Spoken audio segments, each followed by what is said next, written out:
Hello everyone, today I will show you remove.bg's Photoshop plugin and comparison between Photoshop background removal and remove.bg's. So let's start with this image here. As you can see, the hair is quite prominent on a blue background, so let's see how Photoshop handles this condition.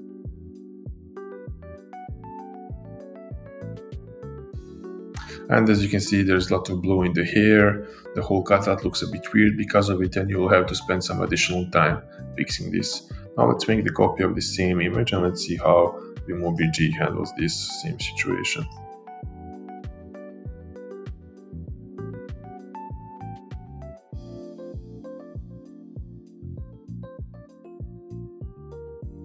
And as you can see, the cutout is immediately perfect, no blue in the hair, this is ready to use as it is. But one more thing to mention, when you use remove.bg, the original image is always saved on a separate layer, which is really nice to have. Now let's move to the second image. Let's see how Photoshop will handle this situation here.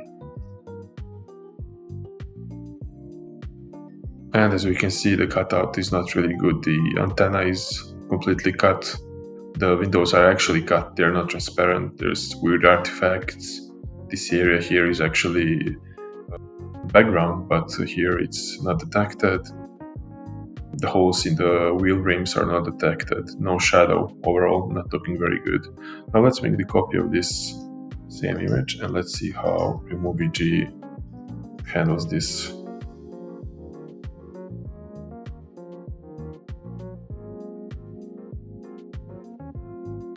And we can see immediately that this cutout is much better. The antenna is intact.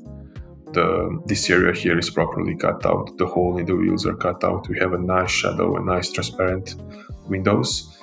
Since we're talking about transparency and shadows, these are our extra features. Shadows, you can select in the plugin if you want to keep them off on auto detect, which allows remove.bg to choose best shadow based on a subject, or you can select manually car shadow, 3D shadow, or drop shadow. When it comes to the transparency, it is built into the remove.bg and it detects car windows and applies transparency when needed. Both transparency and shadows are always in separate layers, so it allows you a bit more editing flexibility. Now I will show you how to get remove.bg Photoshop plugin for yourself.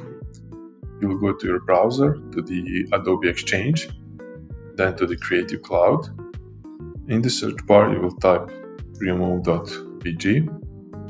First, remove.bg that comes up, click on it.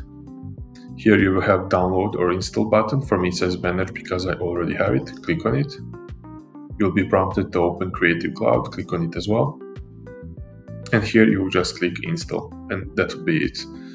If you liked everything that you saw here today, please try remove.bg.